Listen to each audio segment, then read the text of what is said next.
Hi friends, எல்லாருக்கும் வணக்கம். எல்லாம் எப்படி இருக்கீங்க? நான் ரொம்ப நல்லா இருக்கேன். இன்றைக்கி நம்ம சேனலில் சத்துணவு மாவு வச்சு ஒரு பால் கொழுக்கட்டை தான் பண்ண போகிறேன். எப்பொழுதும் அரிசி மாவில் தான் பால் கொழுக்கட்டை பண்ணியிருப்போம். இன்றைக்கி நம்ம வித்தியாசமாக சத்துணவு கொடுக்குற மாவு வச்சு பால் கொழுக்கட்டை எப்படி பண்ணுறதுன்னு பார்க்கலாம். லாஸ்ட் டைம் நான் சத்துணவு மாவு வச்சு கேக் பண்ணுறது எப்படின்னு சொல்லியிருந்தேன். எனக்கு அதுக்கு நிறைய வியூஸ் போயிருந்தது, நல்ல ஆதரவு கிடச்சிது. அதே மாதிரி என்னோடய எல்லா ரெசிபிக்கும் உங்களோட ஆதரவு கொடுங்க. சரி வாங்க, இப்போ நம்ம வீடியோக்குள்ளே போகலாம். ஃபஸ்ட்டு நம்ம அடுப்பு பற்ற வச்சு இந்த மாதிரி ஒரு பேன் வச்சுக்கிட்டேன். பேனில் இந்த கப்பில் 1 கப் அளவுக்கு தண்ணி ஊற்றிக்கிறேன். இந்த தண்ணி நல்லா சூடாகட்டும். ஒரு 5 நிமிஷம் டைம் கொடுக்கலாம், அப்புறம் பார்க்கலாம். தண்ணி நல்லா சூடாயிடுச்சு. நான் இந்த கப்பில் 1 கப் அளவுக்கு மாவு வச்சுருக்கேன். இது சத்துணவு மாவு. நல்லா ஜெலிச்சிட்டு, மாவு ஜலிக்கிற ஜல்லடையில் ஜலிச்சிட்டு எடுத்து வச்சுருக்கேன். அந்த மாவை இந்த பேனில் சுடு தண்ணி காய வச்சுருக்கோம் இல்லையா, அதில் சேர்த்துக்கலாம். அடுத்தது இந்த மாவை சேர்த்துட்டு நல்லா கிளறி விட்டுடலாம். நல்லா உருண்டை எதுவும் பிடிக்காத மாதிரி நல்லா கை விடாமல் கிளறிட்டே இருக்கலாம். ஒரு 2லேருந்து 3 நிமிஷம் கிளறலாம். தண்ணிலாம் நல்லா வற்றி வரும். பாருங்கள், இந்த ஸ்டேஜுக்கு வந்துடுச்சு. மாவு நல்லா நம்ம சப்பாத்தி மாவு பதத்துக்கு வந்துருச்சு. இதே மாதிரி நல்லா கிளறி கொடுத்துட்டே இருந்தால் இந்த மாதிரி வந்துடும். இப்போ அடுப்பை ஆஃப் பண்ணிடலாம். அடுப்பை ஆஃப் பண்ணிவிட்டு நம்ம கை வைக்கிற பதத்துக்கு சூடு ஆனவுடனே ஒரு 2 ஸ்பூன் அளவுக்கு நெய் சேர்த்துக்கிறேன். நெய் சும்மா ஃப்ளேவருக்காக தான் சேர்க்குறேன். உங்களுக்கு இஷ்டம்னா சேர்த்துக்கோங்க, இல்லைன்னா வேண்டாம்.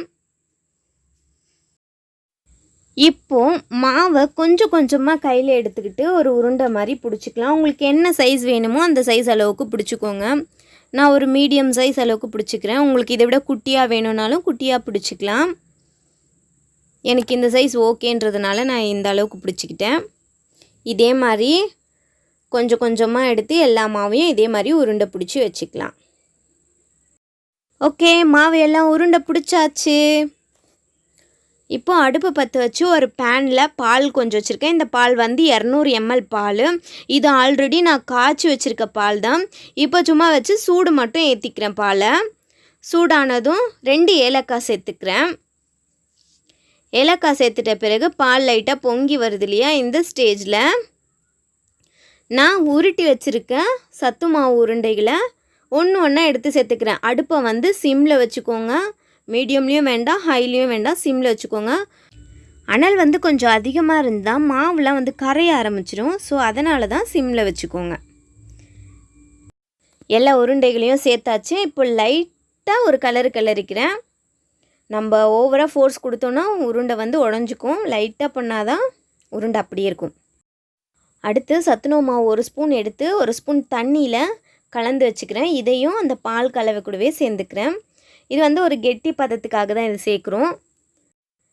நெக்ஸ்ட் 2 ஸ்பூன் அளவுக்கு தேங்காய் துருவல் எடுத்து வச்சுருக்கேன். அதை சேர்த்துக்கிறேன். இந்த பால் கொழுக்கட்டை கூட இந்த தேங்காய் துருவல் நம்ம வாயில் படும்போது நல்லா கிரான்ச்சியாக இருக்கும், சூப்பராக இருக்கும். அதுக்காக தான் இதையும் சேர்த்துட்டு லைட்டாக ஒரு கிளறிடலாம். 7 நிமிஷம் அளவுக்கு ஆகிடுச்சு. உருண்டைகள் வெந்தாச்சு. இப்போ அடுப்பு ஆஃப் பண்ணிடலாம். இந்த ஸ்டேஜில் இந்த ரெசிபிக்கு தேவையான இனிப்பு ஒரு 80 கிராம் அளவுக்கு வெல்லம் எடுத்து வச்சுருக்கேன். இதை ஒரு சின்ன டம்ளரில் 2 டம்ளர் அளவுக்கு தண்ணியில் கரைச்சி வச்சுருக்கேன். அதை வடிகட்டிக்கிறேன். ஏன்னா அடியில் கொஞ்சம் மண்ணெலாம் இருக்கும் இல்லையா, அதனால் வடிகட்டிக்கிறேன். வடிகட்டிட்டு இப்போ இந்த பால் காஞ்சிருச்சு. அடுப்பு ஆஃப் பண்ணியாச்சு.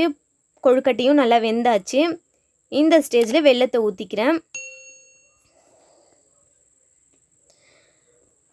நான் வெல்லம் தண்ணியில் தான் கரைச்சி ஊற்றுறேன். நீங்கள் காய்ச்சி ஊற்றுறது இருந்தால் சூடோடு எடுத்து பாலில் ஊற்றிடக்கூடாது, பால் திரிஞ்சிடும்.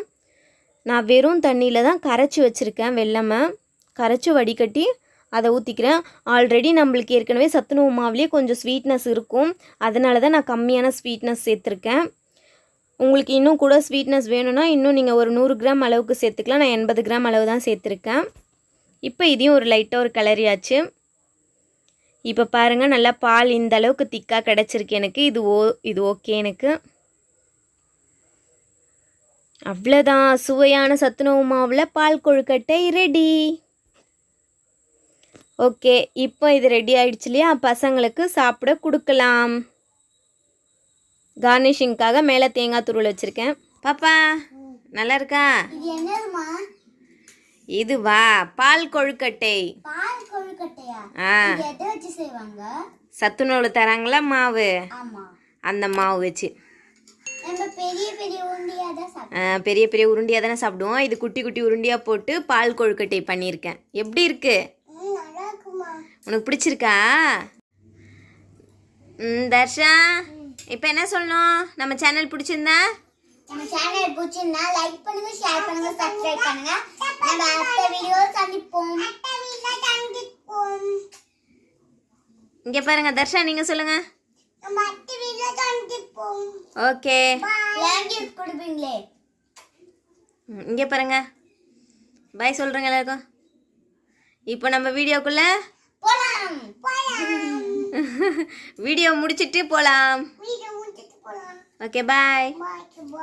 நீங்களும் இதே மாதிரி செஞ்சு சாப்பிட்டு பாருங்க. உங்க வீட்ல செஞ்சு சாப்பிட்டு பாருங்க, ரொம்ப யம்மியா இருக்கும். ஓகே ஃப்ரெண்ட்ஸ், இன்றைக்கி பால் கொழுக்கட்டை எப்படி பண்ணுறதுன்னு பார்த்துருப்போம். சத்துணவு மாவு வச்சு. கண்டிப்பாக இந்த சத்துணவு மாவை வீணாக்காதீங்க. ஏதோ ஒரு வகையில் நீங்கள் இதை செஞ்சு சாப்பிடுங்க. ரொம்பவே நல்லாயிருக்கும், ரொம்பவே ஹெல்த்தும் கூட. இவ்வளோ நேரம் வீடியோ பார்த்ததுக்கு ரொம்ப நன்றி. நம்ம சேனல் பிடிச்சிருந்தா சேனலை மறக்காமல் சப்ஸ்கிரைப் பண்ணிவிடுங்க. அடுத்த ஒரு வீடியோவில் சந்திப்போம். பாய்.